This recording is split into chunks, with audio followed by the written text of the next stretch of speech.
Coming up on show 703, a miracle escape for two different Tesla owners hit by the same tree. It's a freak story, I'll tell you more. Plus, towing a trailer to extend your range, BMW expanding their range with new plug-in hybrids. China considers extending their subsidies, and a brand new racing series, electric touring cars. Loads more stories as well on today's podcast. Your edition for Thursday, 20th of February. My name is Martyn Lee, and I go through every EV story so you don't have to. Well, good morning, good afternoon, or good evening, wherever you're listening around the world. Thank you for listening, and thank you for a new executive producer supporting this show, Eru. Or Eru K, as he signed his email. Been listening for a very long time, and he wanted to show his support and sign up at executive producer level on Patreon. It's patreon.com/EVNewsDaily. And Eru, I'll try your full name. I think your name is Eru KYEYUNE-NYOMBI. If I've messed it up, let me know. I'll have another bash at it. I'll take a longer run up. So this story I saw a couple of days ago. There was a storm in this country called Storm Dennis. A tree came down and the tree hit the road. I think maybe a lightning strike or something. Or maybe the wind blew the tree down. Anyway, it all happened so quickly. I saw that a Tesla owner was thanking the car, and Elon Musk even replied on Twitter when he saw the story, make all the national newspapers over here. I hadn't quite appreciated how freaky the story is, and actually is a personal connection because it happened about 5 minutes away from where I live. I live in the south of Great Britain, in a county called Dorset. It's about 2 hours out of London. It's pretty rural in places. This is a sleepy county. Not too much happens here, right? And so there's some big towns, big student towns like Bournemouth and Poole, but really Dorset's a pretty sleepy place. And you don't see many Teslas around here. Now, you see a few more electric cars as time goes on, but when I'm in and around London, there's like Teslas everywhere. It's not exactly California levels, but it's not a novelty. Round here, it's a real novelty to see, especially a Model X as well. Two families had an amazing escape when the Autopilot features of their Tesla Model X's prevented them both from being crushed by the same tree brought down by Storm Dennis, says the Metro newspaper. Laurence Sanderson said he and his wife Anna and their 3 children would have been toast if his Model X had not been brought to a sudden stop by Autopilot. A 400-year-old oak tree fell onto the road. And like I say, about 5 minutes from where I live, a road called the A31 in Dorset.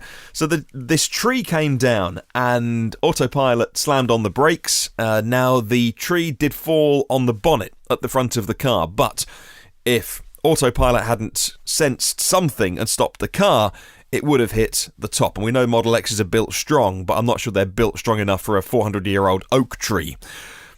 Then, what's freaky about this story, another Tesla Model X on the opposite side of the road coming in the opposite direction, carrying a chap called Josh Whitelock.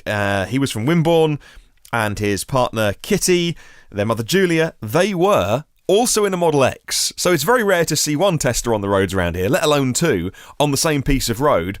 Both hit the same tree that fell on the road. Again, they said that Model X Autopilot braking kicked in, they did hit the tree, and they must have been scratching their heads when they got out of the car, realised they were safe in the middle of it. I mean, the storm last week was terrible, but then, looked over the other side of this tree that had come down, and there's another Model X kind of buried underneath it. Both cars completely written off, by the way. Main thing is everyone's safe. Elon did us proud, they said. And I hadn't covered it until now, but I hadn't realised how kind of freaky and spooky this whole story was. And a personal connection, it's 5 minutes away from where I live, in a place where you don't really see that many Model X's. Okay, BMW is next on the podcast. They've announced they're expanding their plug-in hybrid options for the 3 Series range to 4 models of plug-in hybrids now. Set to join the 330e saloon are the 330e Touring Estate and the 4-wheel drive versions of both. The Touring is what you might call the wagon, maybe. It says Green Car Reports, already available in 330e saloon form. It's one of the best-selling plug-in hybrids in the UK. The latest 3 Series, which is already a very popular car anyway for BMW, will see a plug-in hybrid lineup with the addition of the 330e X Drive. Add the estate cars or touring or wagon, whatever you want to call them, and there's now up to 4 of those that will do 37 miles on a charge. Well, some of them do 36, 37, and there's a 12 kilowatt hour battery in those BMW plug-in hybrids to do as many electric miles as you possibly can. I'll pop a link to Next Green Car in the show notes if you want to read the full article. Last Saturday on this podcast, a Saturday special with Rupert Mitchell. He's the Chief Strategy Officer of WM Motor, one of the big domestic Chinese automakers, making tens of thousands of EVs. They're one of the ones that have actually got a factory. They're making the cars, they're shipping them, and he gave us an insight on last Saturday's show into the Chinese market. How 1.2 million EVs sold last year in China, and that was seen as a letdown. How do people buy their EVs? Do they do the same deals that we do? Is it, charging? Is that an issue? How do people pay for charging? All those issues were covered off, but we were talking subsidies as well with Rupert last Saturday. And if you haven't heard it, by the way, I would urge you, if you are in any way curious or interested about this massive EV market in China, but kind of a bit like me, don't really fully understand it, like last Saturday's show, amazing. China may extend subsidies for the EV purchases, or NEVs as they call them, new energy vehicles, beyond this year in an effort to revive sales in the world's largest EV market. People familiar with the matter said to Bloomberg.com today, China introduced EV subsidies a decade ago, and they played a key role in turning the country into a top market globally. While they initially lopped as much as $8,700 equivalent, that's about 60,000 yuan, from the vehicle's price tag, not including any extras provided by municipal governments as well. Subsidies now lower the cost of a car by much less, just 25,000 yuan, and depending on the driving range that can change as well, but still a nice few thousand American dollars equivalent to have off the car. I'll pop a link to Bloomberg in the show notes. It is a speculative article, but I wouldn't be surprised if they do keep those going to ensure that the EV market, or the NEV market in China, stays buoyant. Shell have been on a bit of a spending spree recently. They bought an electricity company here, and they've also bought a charging company, New Motion, and now Shell Energy is launching an electric vehicle charging offer and an EV tariff. Along with the EV tariff comes a charger for your home, reports Current News. The offer includes discounted smart charging wall box for your home for £299. There's access to a help desk, there's a dedicated EV tariff, and they say that they're giving you 2,000 miles of free charging every single year. That does sound a lot. I'm not wanting to, on their bonfire. However, because EVs go so far, it's only really, if you think about an EV costing on average about 4 pence per mile, only really giving you £80 annual credit off your electricity, which is, better than a kick in the teeth, but it's still not, 2,000 miles sounds very grand. It's about 80 quid off your electric bill this year. Not the only ones that have been on a bit of a roll recently. OVO and Scottish Power both launched bundles, and Octopus Electric Vehicles launched a fleet charging bundle and a home charging solution last month as well. Let's talk Mercedes-Benz. They're going to soon add 2 new members of the EQ all-electric family to join the existing EQC. The EQC was the very first one that Mercedes-Benz made on the new EQ brand, but they will be electrifying all of their models. If you think about EQA, A-Class, EQB, B-Class, sometimes the letters will actually match up to the equivalent fossil car that Mercedes-Benz make. Talking about the EQA and the EQB today, they are electric compact SUVs in the electric world of Mercedes-Benz, though. And the spy photographers from Car Scoops have been out having a look in northern Sweden.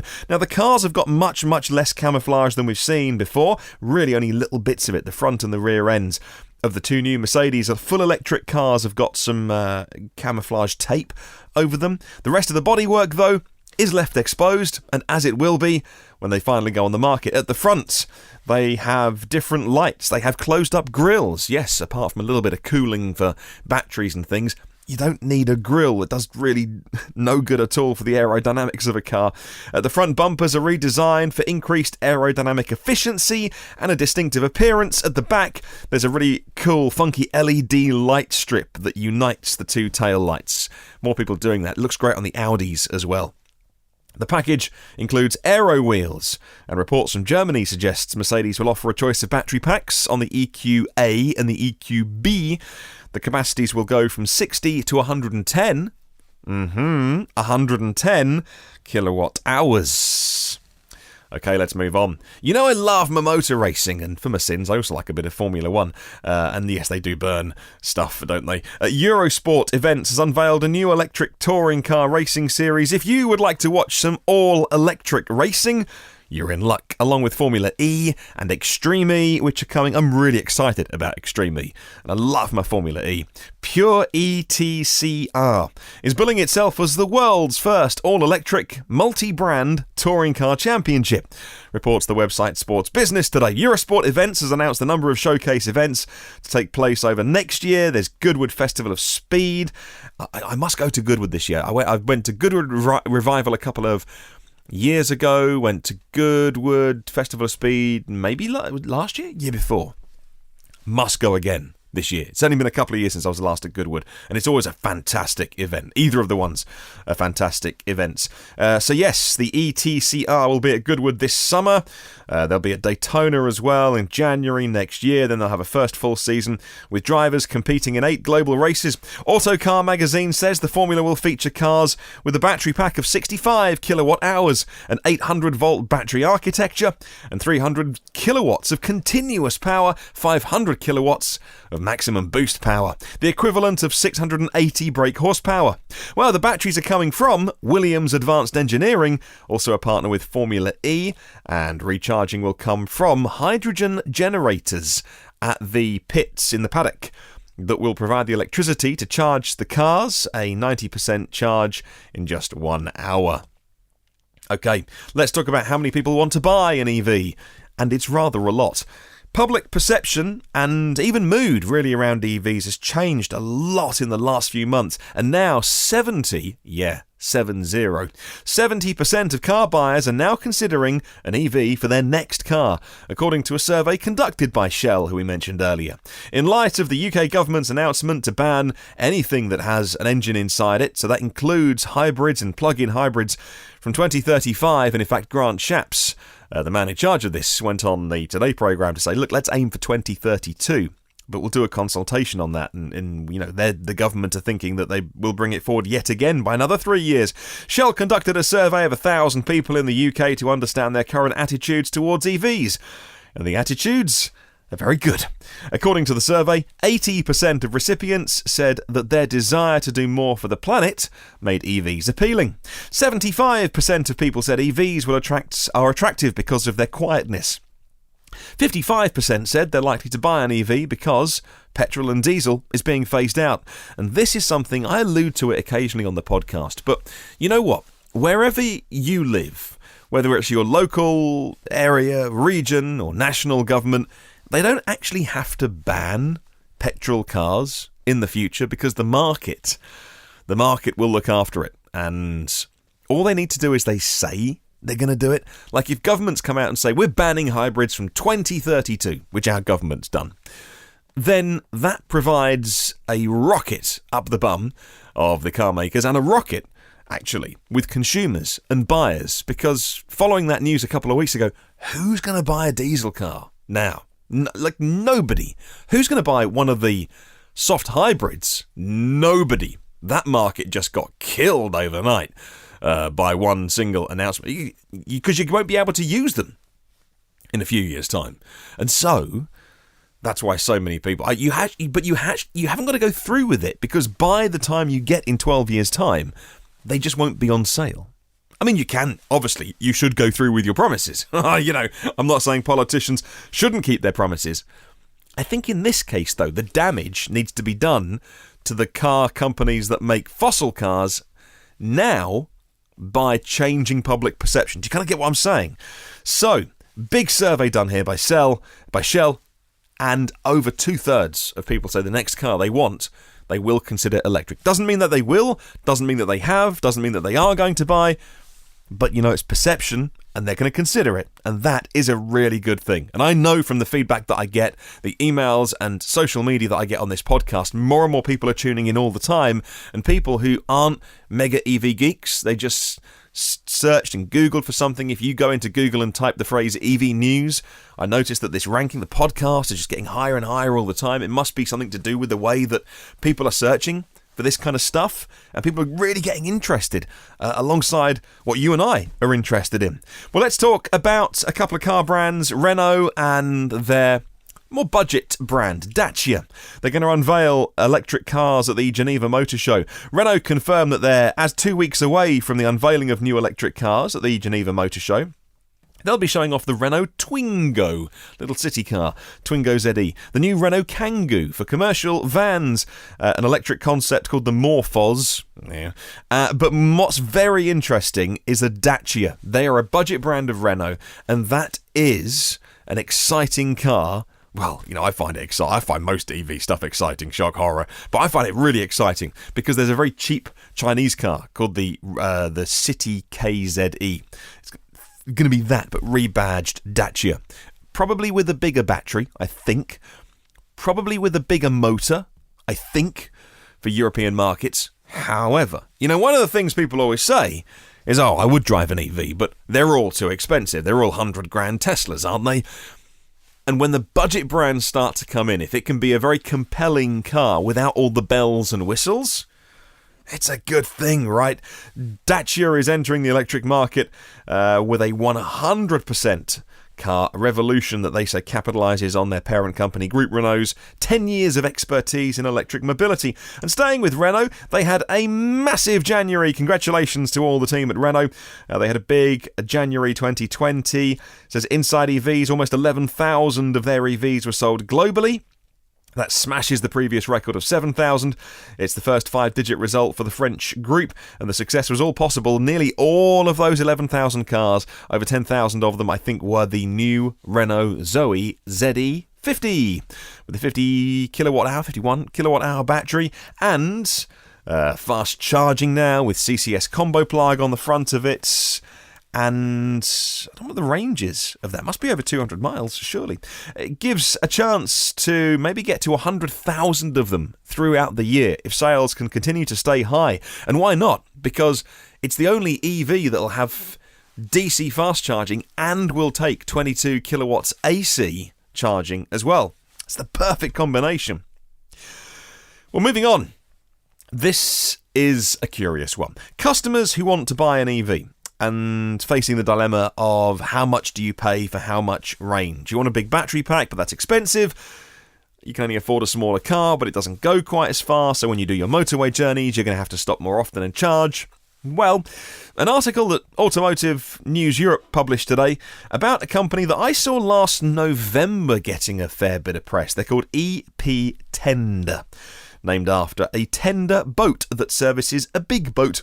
The company wants to locate compounds, if you like, storage areas that are full of rentable trailers on major holiday routes. The trailers are filled with batteries. EV drivers can pull up and connect the battery to the tow hook and then connect it to your car and then benefit from an extra 60 kilowatt hours of battery power to take them to their destination, or even the next trailer compound where they can drop the trailer off and go on to their destination. Well, the maximum rental cost would be about $37, about 34 euros, the company predicts. I'll pop a link in the show notes if you want to see it and find out more.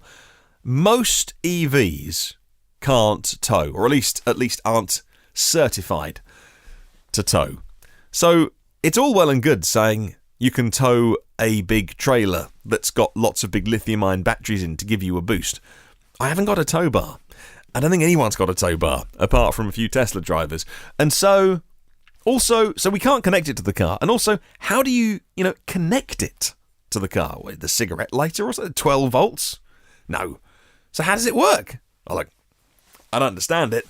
I'm not sure exactly it's going to take off. This was the company, by the way, that they've got about a handful of trailers, maybe a few more, bombing about Europe, but with internal combustion engines in, therefore turning the little generators that you tow around, therefore turning your electric car, your full electric car, into effectively a plug-in hybrid because you're towing a big engine around on a trailer. They said it's all about extending range. Okay, final one today, and we'll see. The National Control Centre is coming to Germany. It's a national control centre for EV charging and to ensure the swift and coordinated establishment of charging networks. It's for Germany, says Clean Technica. More of the tasks of the control centre are the calculation of needs. Where do we need chargers? Planning, development of a fast charging network across the country. Federal and state activities supporting municipalities in planning on these local town planners who don't have any experience of where should an EV charger go. What's the best place to put them? And infrastructure, according to Green Car Congress. When I saw this, I thought, the headline makes it sound like there's some sort of German central organisation that will switch your car on and off. But I'm not saying they're doing it in this. There has to be a point in the future, doesn't there, where there is some sort of central control over EV charging, even if it's fleets and things like that, because, so much road tax. We pay vehicle excise duty, and we have a few toll roads. We don't really have toll roads in this country. So most of our vehicle excise duty is meant to be going towards the upkeep of roads. I think it goes into a big pot with everything else. But, of course, with EVs at the minute, there's no tax on them. So with a 100% electric vehicle, you don't pay any tax, any VED. And so the government aren't going to let this just spiral down and down and down. They make so much money from taxing fossil fuels. So at some point, they're going to want to replace the money they're losing from petrol and diesel sales from EV drivers, and one way they could do that is to ensure that all smart chargers, or at least ensure that all chargers being installed on the side of houses have a connected smart capability that can be centrally controlled to grid manage. I'll remind you that as of last summer, all new chargers have to be smart and connected. Not doing anything with it at the moment, but when it reaches critical mass, I wonder if we'll get to a point where there's bit of regulation, bit of government interference coming in of, we're going to turn your car off, or you can't charge your car, or even we're going to charge you, we're going to bill you for that electricity because, we're missing our money to fill in the potholes kind of thing. It's all interesting stuff to think about. Okay, question of the week. Are you happy to pay extra for add-on features or apps for your EV after you've bought it? The connected world that we're moving towards means that for just a quick over-the-air update, you can have whole new features on your car, but equally, as we've seen lately with Tesla, they've been turning off features on people's cars. They say in the name of safety, either cars that have been repaired, they don't want them using the supercharging network because, it's a closed network, and that's, as is their right to do so.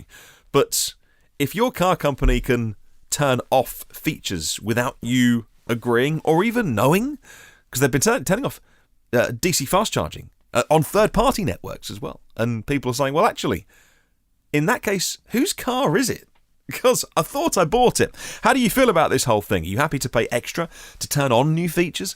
If there's apps to download and those kind of things? Or would you rather the car that you bought was the car that you bought?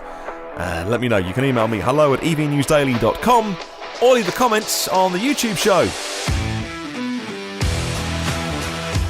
There are 235 patrons of the podcast, and thank you for your generosity. Couldn't do it without Patreon, and it's the way that the listeners of this show directly fund it happening.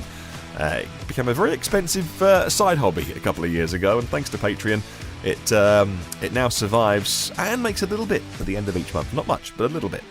There are 702 previous shows in the archive, and if you can leave a little review on Apple Podcasts, it really helps me grow the show. Have a wonderful day. Catch you tomorrow, and remember, there's no such thing as a self-charging hybrid.